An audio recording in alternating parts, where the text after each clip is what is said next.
All this going on, I figured now's a good time to bring up something else that happens to a lot of people. Once you start doing better in life, once you kind of get into your mid-30s or so, that's usually when you start hitting a more comfortable period in life, when your income is high enough where you finally have a decent amount of disposable income, all your bills are paid if you're being responsible. But the problem is that can lead to some midlife money traps that ultimately end up draining your wealth, because when you get too comfortable, people start overspending and believing that they're in a stronger financial position than they really are, and that can lead to problems. So let's go over 7 midlife money traps that could end up draining your wealth if you're not careful. The first one is allowing your spending to increase with rising income. This is a mistake that almost everybody makes. When they start making more money, they start spending even more money. And that's why you see a record amount of people who make 6-figure incomes that are living paycheck to paycheck. There's no reason on earth why somebody making $150K a year should be paycheck to paycheck, but it happens because the spending gets out of control. You feel rich. You feel like, wow, I can finally have that Porsche, or I can finally buy that bigger house, and it gets out of control fast. No matter how much you make, it can easily be gone within just a snap of a finger. But the problem with doing this is that your rate of savings, or investing for that matter, never increases, and the opportunity cost is gigantic because that money could be invested or used to grow your retirement, or even just put you in a position to be able to afford a better life down the road if you just save a little more and invest a little more now.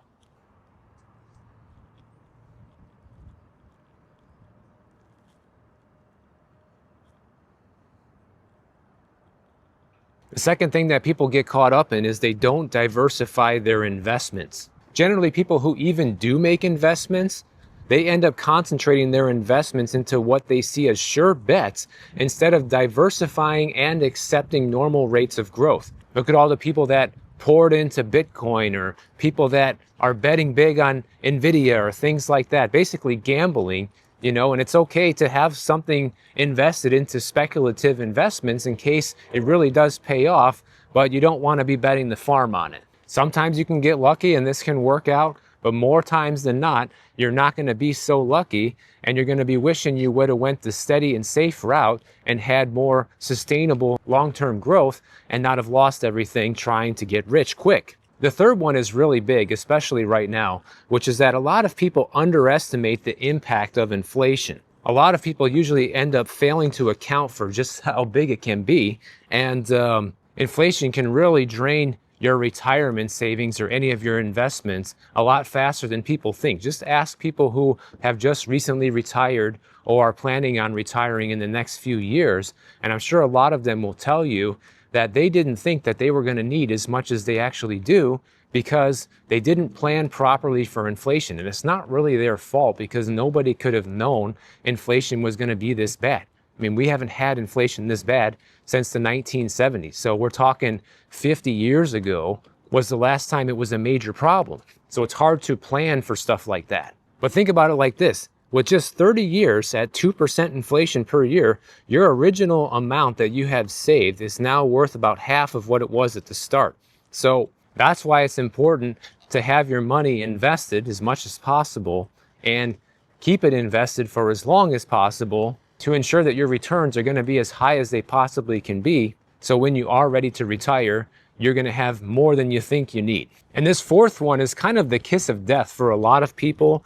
And we know many Americans, unfortunately, are falling into this trap, which is carrying high interest credit card debt. You need to avoid this at all costs, guys, pretty much throughout your entire life. We've all been a victim of it at some point. Most likely, I even was too. But once I got out of it, the last time I had credit card debt, I was 27 years old, and when I was 27 years old, I made that final payment, and I also made a promise to myself that I was never going to do this again, and I never have.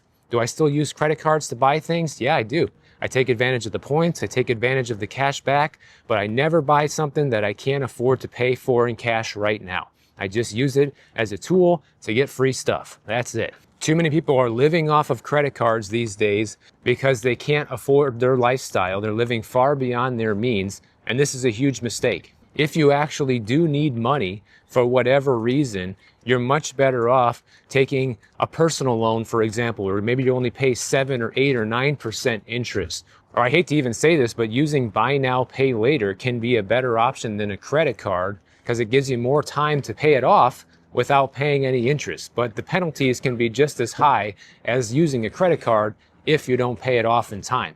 And that brings me right to the next thing that people do, which is falling for get-rich-quick schemes. A lot of times people see what everybody else is doing and they hear about different ways that people get rich, and seemingly overnight, it seems like people went from rags to riches and everybody wants to have a piece of that. But when it comes to money, you always have to assume that there's no upside without taking risk, okay? And just when things are finally going well in your financial life, say in your mid-30s, and you finally have got your act together, now's not the time to fall for these get-rich-quick schemes or an investment that seems to be too good to be true, because that can set you behind another decade or two and can impact the rest of your life. If you want to increase your income, look for a better job.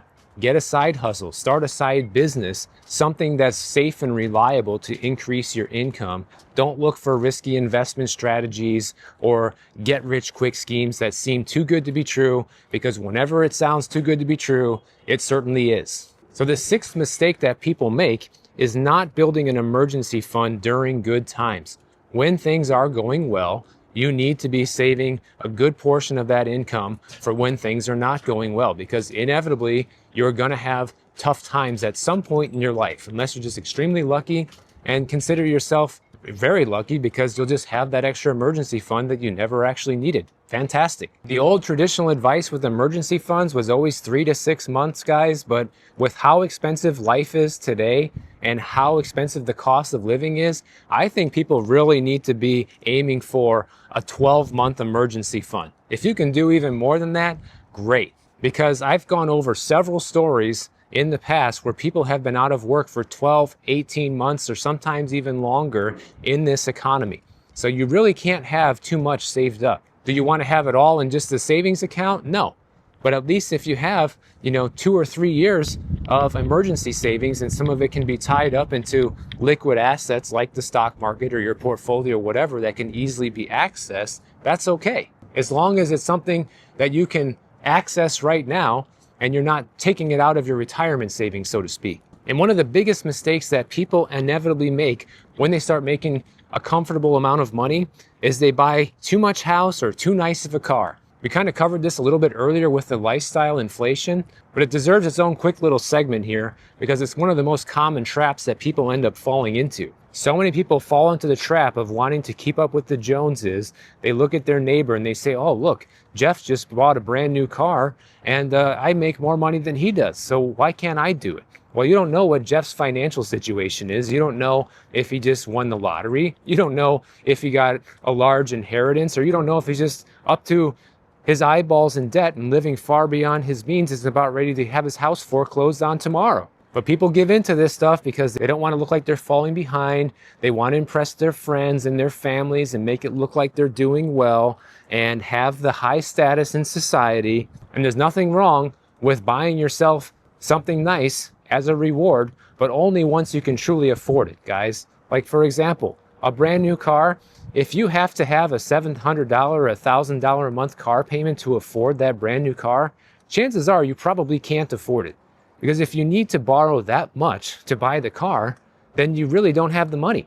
Otherwise, you would be able to just pay cash for the car, or, at least pay for half of it in cash and have a much lower monthly payment. That's a sign that you can't afford it. Same thing goes for the house. People end up borrowing beyond what they can actually afford when they buy the house, or they fall for these mortgage rate buy down scams, essentially. And then they end up finding out later on that, wait, I shouldn't have done this. I really can't afford this house anymore. Some of the smartest people that I have heard from that have bought a home recently over the past couple of years bought homes that they could easily afford. Meaning that, if they said they could qualify for a $500,000 house, they ended up buying a $300,000 or $350,000 house, far below the number that they could qualify for. That way, if they do fall on hard financial times, they're not going to be struggling to make their mortgage payment. are not going to fall behind on their property taxes. Or when there's an increase in those property taxes or an increase in the insurance, you can easily afford it. Or you're not forced to have your car repoed because you lost your job. You know, a paid off car doesn't get repoed, guys. And you know, to me, pretty much everything I just covered in this video just seems like common sense. But there is not a lot of common sense out there anymore, and there's a lot of bad financial advice online. And even though I don't consider my channel or even this video financial advice, a lot of these things I'm talking about can be used as a blueprint to make sure that you never have to worry about money ever again. This is not hard stuff to do. It's very simple, and anybody can do it. But too many people fall into these traps that we talked about, and they end up blowing it. Let's face it, you don't get too many chances in life when it comes to getting ahead financially. Like, you might have a good run for like 5 or 7 years with a good job and be able to really stack away cash. But if you end up blowing it and giving into that lifestyle inflation, you might have just spent your only opportunity that you ever would have had in your life to kind of get ahead and build wealth. And you might be working paycheck to paycheck forever after that if you end up losing that good job and you're forced to have a downgrade in this economy. So I'm telling you, save it while the getting's good, and you'll never have to worry about money again. But if you don't take those good opportunities and use it to the fullest whenever you have the chance, you're probably going to regret it forever. So if you enjoyed this video, make sure you subscribe to the channel. And if you don't want to wait for my next video to come out, check out this one on the screen right over here, and I'll see you in the next one.